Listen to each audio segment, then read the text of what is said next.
Hi friends, welcome to a new video from English with Asee. Now we are going through a 15-day spoken English practice, isn't it? In between this class, I would like to give you 5 tips to speak English fluently and confidently. വളരെ നന്നായി English സംസാരിക്കാൻ വേണ്ടിയുള്ള 15 ദിവസത്തെ spoken English പ്രാക്ടീസിലൂടെയാണല്ലോ നാം ഇപ്പോൾ പോകുന്നത്. ആ ക്ലാസ്സുകളുടെ ഇടയ്ക്ക് തന്നെ നിങ്ങൾക്ക് പെട്ടെന്ന് സംസാരിക്കുവാൻ വേണ്ടിയുള്ള ചില ടിപ്സ് കൂടി ഞാൻ തരാൻ ഉദ്ദേശിക്കുന്നു. അവിടെ 5 ടിപ്സാണ് പ്രധാനമായും ഞാൻ നിങ്ങളുടെ മുന്നിലേക്ക് നൽകുന്നത്. Okay, the first thing is conversation. നമുക്കറിയാം, 2 പേര് സംസാരിക്കുന്നത് കേൾക്കുമ്പോൾ, ഇല്ലെങ്കിൽ അവർ ഇംഗ്ലീഷിൽ എന്തെങ്കിലും പറയുന്നത് നാം ശ്രദ്ധിക്കുമ്പോൾ നമുക്ക് കിട്ടുന്ന ചില പുതിയ കാര്യങ്ങളുണ്ട്. അതായത് പ്രധാനമായും ലിസണിങ് ആണ്.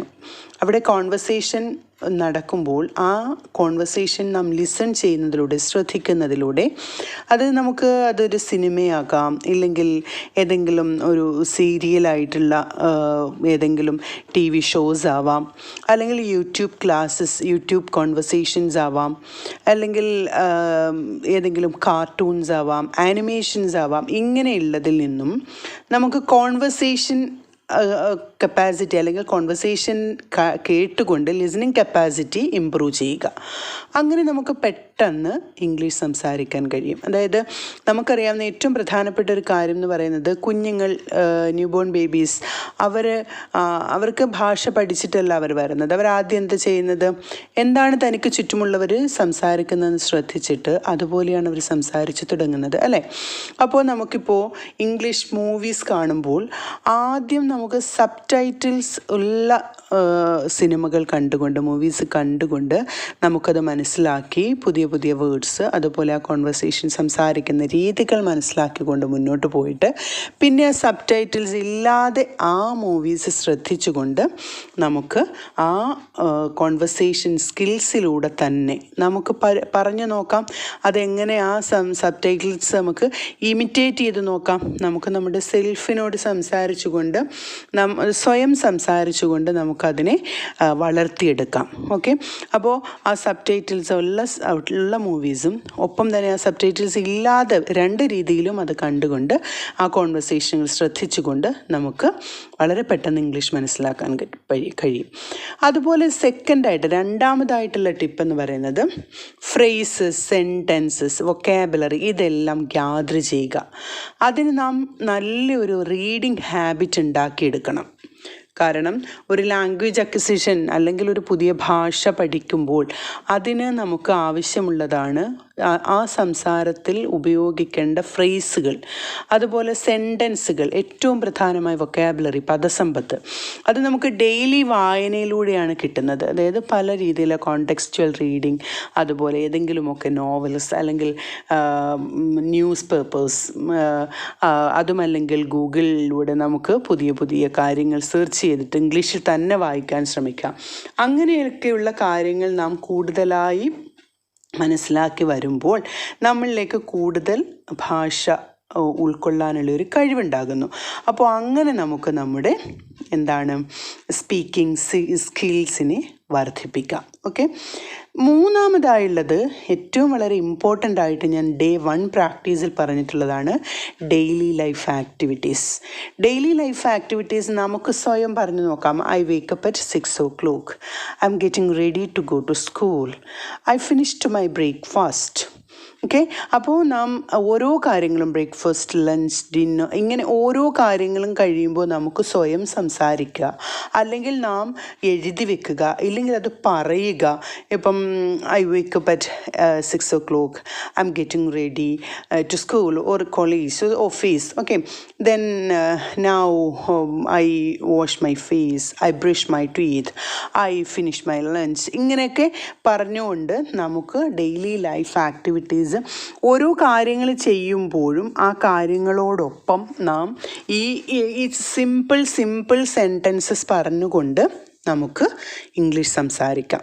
സ്വയം നമുക്ക് I'm going to bed, then I'm writing a letter, now I'm reading a text or a newspaper, ഇങ്ങനെയൊക്കെ പറയാം. ഇങ്ങനെ പറഞ്ഞുകൊണ്ട് നമുക്ക് ഡെയിലി ലൈഫ് ആക്ടിവിറ്റീസ് പറഞ്ഞുകൊണ്ട് നമുക്ക് നമ്മുടെ ഇംഗ്ലീഷ് ഫ്ലുവൻസി വർദ്ധിപ്പിക്കാം.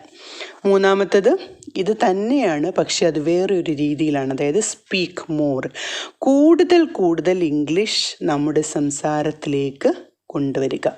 ഇപ്പോൾ അത് നമുക്ക് മിററിലേക്ക് നോക്കി സ്വയം സംസാരിക്കാം. I M good, I M A teacher, then I am teaching English, there is a lot of students in front of me.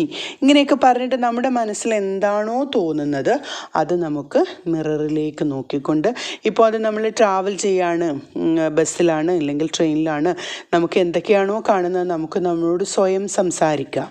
Okay, അപ്പോൾ ഇങ്ങനെ സംസാരിക്കുമ്പോഴുള്ള വളരെ പ്രധാനപ്പെട്ട ഒരു കാര്യം എന്ന് പറയുന്നത് നമുക്ക് നമ്മുടെ അൺകോൺഷ്യസ് ആയിട്ടുള്ള മൈൻഡിലേക്ക് ഇംഗ്ലീഷ് താനെ ഇറങ്ങി ചെല്ലുകയാണ്.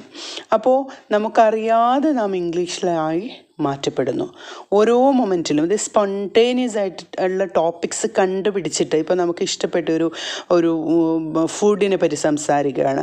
അപ്പോൾ അത് നമ്മൾ വീണ്ടും ഇങ്ങനെ ഓരോ കാര്യങ്ങൾ പറയുമ്പോഴും, അല്ലെങ്കിൽ നാം ഇഷ്ടപ്പെടുന്ന ഏതെങ്കിലും ഒരു ടെക്സ്റ്റിനെ പറ്റി അത് സ്വയം പറഞ്ഞുകൊണ്ട് നമുക്ക് നമ്മുടെ ഇംഗ്ലീഷ് കപ്പാസിറ്റി നമുക്ക് ഇമ്പ്രൂവ് ചെയ്യാൻ കഴിയും. ഓക്കെ, അടുത്ത ലാസ്റ്റായിട്ട് പറയുന്നത് ഏറ്റവും പ്രധാനപ്പെട്ടൊരു കാര്യമാണ് ഉറങ്ങുന്നതിന് മുമ്പ്. അതായത് ബിഫോർ ബെഡ് എന്ത് ചെയ്യണം, നാം അന്ന് എന്തൊക്കെയാണോ ചെയ്തത് അത് നമുക്ക്, ഇപ്പോൾ ഞാൻ മുമ്പ് പറഞ്ഞ പോലെ I wake up at 6 o'clock, I get ready to office, I finished my lunch, then I went to school, ഇങ്ങനെ പറഞ്ഞ് എന്തൊക്കെയാണോ നമുക്ക് സിമ്പിൾ പ്രസൻറ്റിലോ പാസ്റ്റിലോ നമുക്ക് ഏതാണോ അപ്പോൾ ഏത് രീതിയിലാണോ നമ്മുടെ സംസാരം നമ്മുടെ മനസ്സിലേക്ക് വരുന്നത് ആ രീതിയിൽ നാം ഉറങ്ങുന്നതിന് മുമ്പ് നമുക്ക് വേണമെങ്കിൽ നാളെ ഞാൻ രാവിലെ ഇത്ര മണിക്ക് എണീക്കില്ലെങ്കിൽ ഞാൻ സ്കൂളിൽ ഇത്ര മണിക്ക് പോകും, ഇങ്ങനെ അതും നമുക്ക് സംസാരിക്കാം. അപ്പോൾ അന്ന് ചെയ്ത കാര്യങ്ങളെ ഓർത്തോർത്ത് പറയുക. അപ്പോൾ അതൊക്കെ നിങ്ങൾക്ക് ഓർമ്മയുണ്ടായിരിക്കും. യെസ്റ്റർഡേയിൽ എങ്ങനെ പറയണം, ടുഡേയിൽ അതെങ്ങനെ പറയണം, ടുമോറോ എങ്ങനെയാണ്, ഇതൊക്കെ നാം മുമ്പുള്ള ക്ലാസ്സുകളിൽ വളരെ വിശദമായി പറഞ്ഞിട്ടുണ്ട്. അപ്പോൾ ആ വീഡിയോസ് കണ്ടിട്ടില്ലാത്തവരെല്ലാവരും ആ വീഡിയോകളൊന്ന് കണ്ട് അത് സബ്സ്ക്രൈബ് ചെയ്യാത്തവർ സബ്സ്ക്രൈബ് ചെയ്യുക, ലൈക്ക്, കമൻറ്റ് ആൻഡ് ഷെയർ. കാരണം ആ വീഡിയോകൾ മതി, ധാരാളമായി നിങ്ങൾക്ക് പെട്ടെന്ന് സംസാരിക്കാനുള്ള ടിപ്സുകൾ ധാരാളമായി കൊടുത്തിട്ടുണ്ട്. അപ്പോൾ അതിനോടൊപ്പം ഈ പ്രാക്ടീസ് നിങ്ങൾ എന്നും ചെയ്യുകയാണെങ്കിൽ തീർച്ചയായും നിങ്ങൾക്ക് ഇംഗ്ലീഷ് വളരെ എളുപ്പത്തിൽ സംസാരിക്കാൻ കഴിയും. അപ്പോൾ ഏതൊക്കെയാണ് ഞാൻ പറഞ്ഞ 5 ടിപ്സ് എന്ന് ഒന്നുകൂടെ പറയാം. ഫസ്റ്റ് കോൺവെർസേഷനാണ്. സെക്കൻഡ് കോൺവെർസേഷന് ശേഷം ആ കോൺവെർസേഷനിൽ വീണ്ടും ശ്രദ്ധിക്കുക, അവിടെ ആ കോൺവെർസേഷൻ ലിസൺ ചെയ്തിട്ട് അതിനനുസരിച്ച് നാം നമ്മുടെ മൈൻഡിനെ പ്രിപ്പയർ ചെയ്യുക. രണ്ടാമതായിട്ട് gather phrases, sentences and vocabulary. Third one, daily life activities we use regularly. അത് നമ്മളിങ്ങനെ എപ്പോഴും ഉപയോഗിച്ചുകൊണ്ടിരിക്കുക, അതായത് പറഞ്ഞുകൊണ്ടേയിരിക്കുക.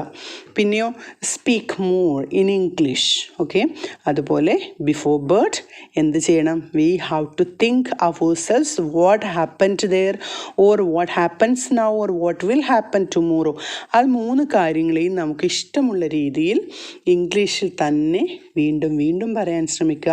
തീർച്ചയായും ഈ കാര്യങ്ങൾ നിങ്ങളുടെ റെഗുലർ പ്രാക്ടീസായി ചെയ്യുകയാണെങ്കിൽ 15 days എന്നത് ഒരു വിധത്തിലുള്ള ബുദ്ധിമുട്ടുമില്ലാതെ തന്നെ വളരെ സിമ്പിളായി നിങ്ങൾക്ക് സംസാരിക്കാൻ സാധിക്കും.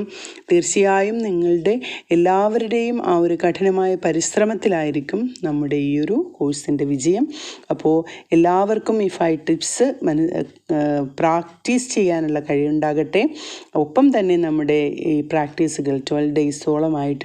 അപ്പോൾ ഈ പ്രാക്ടീസുകൾ റെഗുലറായി ചെയ്യുക. തീർച്ചയായും നിങ്ങൾക്ക് വളരെ പെട്ടെന്ന് ഇംഗ്ലീഷ് സംസാരിക്കാൻ കഴിയും. അതിനൊപ്പം നിങ്ങൾക്കുള്ള ഡൗട്ട്സുകൾ കമൻറ്റുകളായി നിങ്ങൾ കമൻറ്റ് ബോക്സിൽ ടൈപ്പ് ചെയ്യുക. തീർച്ചയായും അതിനുള്ള റിപ്ലൈ അപ്പോൾ തന്നെ ഞാൻ നൽകുന്നതായിരിക്കും. Thank you for watching. Signing of.